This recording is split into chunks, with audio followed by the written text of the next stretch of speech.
दुनिया में जो सुपर पावर का स्टेटस है जो कि इस समय अमेरिका के पास है और इससे पहले यूरोपियन यूनियन भी ग्लोबल पावर के रूप में देखा जाता था, इसकी खास बात यह है कि ये सब अमेरिका और यूरोपियन यूनियन से धीरे धीरे छिनते जा रहे हैं और चाइना और भारत का स्टेटस अब धीरे धीरे एलिवेट होकर मिडिल पावर से सुपर पावर की तरफ बढ़ते जा रहा है। हमारी जीडीपी तेजी से बढ़ रही है, मिलिट्री माइट और सैन्य ताकत के मामले में भी हम वेस्टर्न कंट्रीज के लगातार करीब जाते जा रहे हैं। टेक्नोलॉजिकल एडवांसमेंट और डिजिटलाइजेशन के मामले में तो हम वेस्टर्न कंट्रीज को पीछे भी छोड़ने लगे हैं और इन सब चीजों की वजह से हमारा जियोपॉलिटिकल इन्फ्लुएंस लगातार बढ़ते जा रहा है।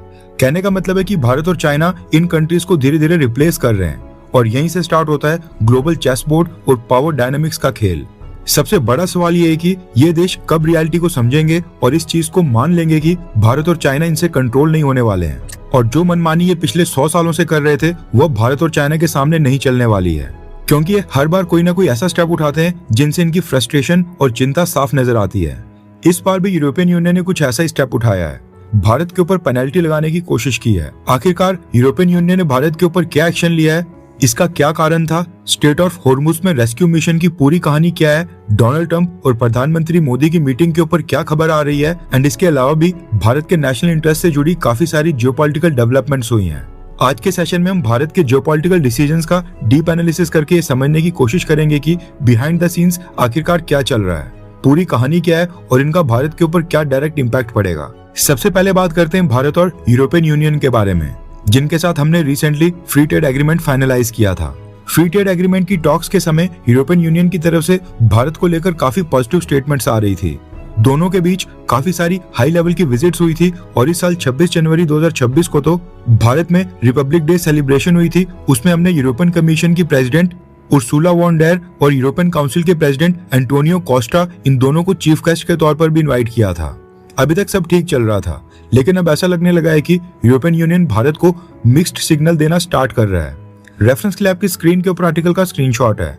न्यूज आ रही है कि यूरोपियन यूनियन ने रशिया के खिलाफ नए सैंक्शंस अनाउंस किए हैं और जिन कंट्रीज का नाम इस लिस्ट में शामिल है उसमें भारत का भी नाम शामिल किया गया है। यूरोपियन कमीशन ने कंट्रीज के साथ साथ कंपनीज के नामों की भी लिस्ट जारी की है। कंट्रीज की बात करें तो इस लिस्ट में भारत के साथ साथ चाइना, टर्की, किर्गिस्तान, कजाकिस्तान और यूएई शामिल हैं। यूरोपियन यूनियन का सीधा सीधा आरोप है कि भारत की कंपनीज रशिया की मिलिट्री और उसके डिफेंस सेक्टर को सपोर्ट कर रही हैं, खासकर ड्रोन्स मैन्युफैक्चरिंग में। आरोप है कि ये कंपनीज ड्रोन मैन्युफैक्चरिंग में इस्तेमाल होने वाले पार्ट्स या फिर टेक्नोलॉजी को रशिया को सप्लाई कर रही हैं। इसके साथ ही और भी कई सारे ड्यूल यूज क्रिटिकल टेक्नोलॉजी और मटेरियल्स हैं, जैसे कि निकल पाउडर्स, मेटल्स और हाई परफॉर्मेंस अलॉयज, ये भी रशिया को सप्लाई किए जा रहे हैं, जो कि रशिया को एरोस्पेस और डिफेंस सेक्टर में काम आ रहे हैं। यूरोपियन यूनियन के मुताबिक इन देशों की कंपनीज की वजह से रशिया के ऊपर पहले से लगे सैंक्शंस लगातार कमजोर पड़ रहे हैं और रशिया को अपनी वॉर मशीन चलाने के लिए रिसोर्सेस मिलते जा रहे हैं। इसके साथ ही यूरोपियन यूनियन ने 30 नए वेसल्स को भी बैन की लिस्ट में शामिल कर दिया है, यानी 30 नए शिप्स दोबारा से एक लिस्ट में शामिल कर दिए गए हैं, जिनके साथ यूरोपियन यूनियन कोई भी बिजनेस नहीं करेगा, क्योंकि ये वेसल्स रशियन ऑयल को ट्रांसपोर्ट कर रहे थे। अब ये जितने भी आरोप यूरोपियन यूनियन ने लगाए हैं, इसके पीछे कोई भी कंक्रीट एविडेंस या पुख्ता सबूत तो खैर दिया नहीं, बस कंपनीज के नाम बता दिए और देशों की लिस्ट जारी कर ली है। अब यहाँ पर याद आती है विदेश मंत्री जयशंकर सर की एक स्टेटमेंट, जिसमें उन्होंने कहा था कि यूरोपियन यूनियन को लगता है कि उसकी सारी प्रॉब्लम्स दुनिया की प्रॉब्लम्स हैं, लेकिन दुनिया की प्रॉब्लम यूरोप की प्रॉब्लम नहीं है। कहने का मतलब है कि यूरोपियन यूनियन को रशिया से प्रॉब्लम है तो हम रशिया से दूरी बना लें, रशिया के साथ ट्रेड ना करें और रशिया से ऑयल परचेज ना करें, बस इसलिए कि यूरोपियन यूनियन और रशिया के बीच कॉन्फ्लिक्ट है। लेकिन जब बात आएगी भारत के इंटरेस्ट की, हमारे हितों के ख्याल रखने की, तो उस समय यूरोप गायब हो जाएगा। रिसेंटली यूरोपियन यूनियन की high representative for foreign affairs and security policy Kaja Kallas Pakistan आई थी। पाकिस्तान में जाकर इन्होंने अपनी ज्वाइंट स्टेटमेंट में जम्मू कश्मीर को भी मेंशन किया था और भारत को सलाह दी गई थी कि यूनाइटेड नेशंस के रेजोल्यूशंस के अकॉर्डिंग मसलों का निपटारा होना चाहिए। अगर यूरोपियन यूनियन चाहता है कि भारत उनके साथ कोऑपरेट करे, रशिया से दूरी बनाए, तो फिर यूरोप को भी पाकिस्तान मसले के ऊपर भारत के साथ कोऑपरेट करना चाहिए और यूरोपियन कंपनीज को पाकिस्तान को ड्यूल यूज टेक्नोलॉजी या फिर डायरेक्ट डिफेंस इक्विपमेंट सप्लाई नहीं करने चाहिए, या फिर जम्मू कश्मीर के ऊपर कोई कमेंट भी नहीं ऐड करना चाहिए, वरना हम भी यूरोपियन कंपनीज के ऊपर सैंक्शंस लगा दें, यूरोपियन कंपनीज के ऊपर प्रतिबंध लगा दें। क्या वो यूरोप के लिए एक्सेप्टेबल होगा? एक और इंटरेस्टिंग अपडेट आ रही है स्ट्रेट ऑफ हॉर्मुज से। दरअसल न्यूज निकल कर आ रही है कि स्ट्रेट ऑफ हॉर्मुज में ओमान के तट के पास ईरान ने जो अमेरिका के अपाचे अटैक हेलीकॉप्टर्स को डाउन किया था, उस हमले के बारे में बताया जा रहा है कि शाहिद ड्रोन ने इस अपाचे अटैक हेलीकॉप्टर को हिट किया था। इसके बाद जो अपाचे हेलीकॉप्टर्स के पायलट्स को रेस्क्यू किया गया, ये मिलिट्री हिस्ट्री का पहला ऐसा इंसिडेंट बन गया है जिसमें रेस्क्यू के लिए किसी भी मैन्ड शिप या फिर हेलीकॉप्टर की जगह एक अनमैन्ड रोबोट बोट का इस्तेमाल किया गया, यानी एक ड्रोन बोट का इस्तेमाल किया गया है। रिपोर्ट्स के अकॉर्डिंग अपाचे के पायलट्स को समुद्र से रेस्क्यू करने के लिए यूएस नेवी ने अपनी कॉर्सेयर अनमैन्ड सरफेस वेसल का इस्तेमाल किया था, जो कि एक advanced high speed robot boat है जिसको रिमोट लोकेशन में दूर किसी कमांड सेंटर से सैटेलाइट के जरिए कंट्रोल किया जाता है। जैसे ही अपाचे अटैक हेलीकॉप्टर हिट होने के बाद समुद्र में गिरा, दोनों पायलट्स ने इमरजेंसी बटन दबाकर सीट इजेक्ट की और पानी में जाकर गिरे। पानी में गिरते ही इनकी लाइफ वेस्ट डिप्लॉय हो गई थी, जो कि एक मैकेनिज्म होता है जिससे प्रोटेक्टिव जैकेट्स में हवा भर जाती है। इसके साथ ही पायलट्स के गियर में एक रेडियो ट्रांसमीटर लगा होता है जिसको इमरजेंसी लोकेटर बीकन भी कहा जाता है। इसकी मदद से सैटेलाइट्स को सिग्नल जाता है और फिर कमांड सेंटर को पायलट्स की एग्जैक्ट जीपीएस लोकेशन पता चलती रहती है। अब सबसे बड़ा चैलेंज ये था कि ये इलाका ईरान के बिल्कुल पास में था। अगर अमेरिका वहां पर दोबारा से अपना कोई मैन्ड हेलीकॉप्टर भेजता या फिर नेवल शिप को भेजता तो फिर ईरान उसके ऊपर भी हमला कर सकता था। इसलिए यूएस नेवी ने वहां पर पास में पेट्रोलिंग कर रही कॉर्सेयर अनमैन्ड सरफेस वेसल को रेस्क्यू मिशन करने के लिए डिप्लॉय किया, जो सैटेलाइट के जरिए कमांड सेंटर के साथ कनेक्टेड थी। लगभग 2 घंटे का सफर तय कर कॉर्सेयर रोबोट बोट पायलट्स के पास पहुंची, जिसके बाद बोट के ऊपर लगे कैमरास और थर्मल हीट सेंसर्स की मदद से दोनों पायलट्स को अंधेरे में रेस्क्यू किया गया। अब ये तो चलो थी रेस्क्यू ऑपरेशन की कहानी, लेकिन एक और इम्पोर्टेंट पॉइंट यहाँ पर है अपाचे अटैक हेलीकॉप्टर्स का डाउन होना।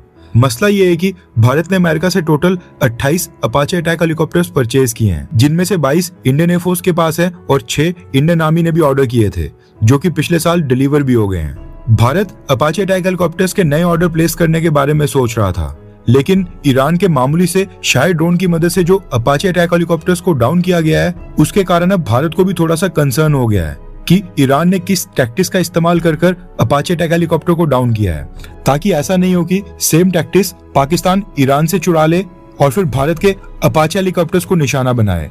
ईरान के शाहिद ड्रोन ये कोई हाई लेवल के हाईटेक ड्रोन्स नहीं है।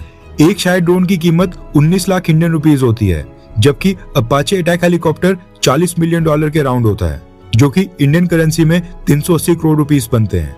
यानी कि ईरान ने अपने 19 लाख के ड्रोन से 380 करोड़ के हेलीकॉप्टर को मार गिराया है। वैसे इस अपाचे हेलीकॉप्टर को डाउन करने का बदला लेने के लिए अमेरिका ने रिसेंटली ईरान के ऊपर काफी फ्रेश स्ट्राइक्स किए हैं और सामने से ईरान ने भी कहा है कि वो रीजन के बाकी देशों के ऊपर हमला कर उनसे बदला लेगा जो अमेरिका को सपोर्ट कर रहे हैं, और जिन भी देशों में यूएस बेसिस हैं वो ईरान के निशाने के ऊपर होंगे। और न्यूज आ रही है कि ईरान ने मिडिल ईस्ट के अलग अलग देशों के ऊपर हमले दोबारा से स्टार्ट कर दिए हैं। इसके बाद न्यूज आ रही है कि भारत सरकार ने प्रधानमंत्री मोदी की यूरोप विजिट की भी अनाउंसमेंट कर दी है। 13 जून से 19 जून तक पीएम मोदी यूरोप विजिट के ऊपर होने वाले हैं। सबसे पहले पीएम मोदी 13 जून को फ्रांस लैंड करेंगे। एक दिन फ्रेंच प्रेसिडेंट इमैनुअल मैक्रोन के साथ बायलैटरल मीटिंग करने के बाद प्रधानमंत्री मोदी वहां से अगले दिन 14 जून को यूरोपियन कंट्री स्लोवाकिया जाएंगे और वहां पर 2 दिन बायलैटरल मीटिंग्स करने के बाद प्रधानमंत्री मोदी वापस से 16 जून को फ्रांस में आएंगे और वहां पर G7 समिट को अटेंड करेंगे। G7 समिट अटेंड करने के बाद प्रधानमंत्री मोदी फ्रांस में कुछ और इवेंट्स में हिस्सा लेंगे और 19 जून को विजिट कंक्लूड कर भारत वापस आ जाएंगे। एक और इंटरेस्टिंग न्यूज आ रही है कि G7 समिट की साइडलाइंस के ऊपर डोनाल्ड ट्रंप एडमिनिस्ट्रेशन ने भारत के प्रधानमंत्री मोदी के साथ मीटिंग करने की रिक्वेस्ट की है। डोनाल्ड ट्रंप प्रधानमंत्री मोदी के साथ एक साइडलाइन पर मीटिंग करना चाहते हैं और हाई पॉसिबिलिटी है कि ये मीटिंग होगी भी। डोनाल्ड ट्रंप के प्रेसिडेंट बनने के बाद प्रधानमंत्री मोदी पिछले साल फरवरी 2025 को व्हाइट हाउस जाकर डोनाल्ड ट्रंप से वहां पर मुलाकात किए थे। उसके बाद पीएम मोदी और डोनाल्ड ट्रंप ये पहली बार मिलने वाले हैं। आई होप कि डोनाल्ड ट्रंप प्रेस कॉन्फ्रेंस में ऑपरेशन सिंदूर या फिर फाइटर जेट्स के डाउन होने की स्टेटमेंट दोबारा ना दें, वरना प्रधानमंत्री मोदी के लिए सिचुएशन वहां पर और भी ऑकवर्ड हो जाएगी। इसके अलावा न्यूज निकल कर आ रही है कि आज भारत के विदेश मंत्री जयशंकर सर 2 दिन की विजिट के ऊपर जा रहे हैं। बुल्गारिया और फिनलैंड, ये दोनों भी यूरोपियन यूनियन के मेंबर्स हैं और आज जयशंकर सर इन दोनों कंट्रीज के लिए रवाना हो गए हैं।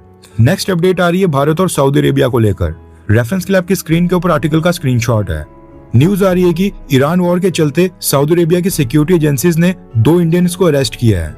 इनके नाम मोहम्मद रहीब और मोहम्मद जफर बताए जा रहे हैं और ये यूपी के अमरोहा के रहने वाले हैं।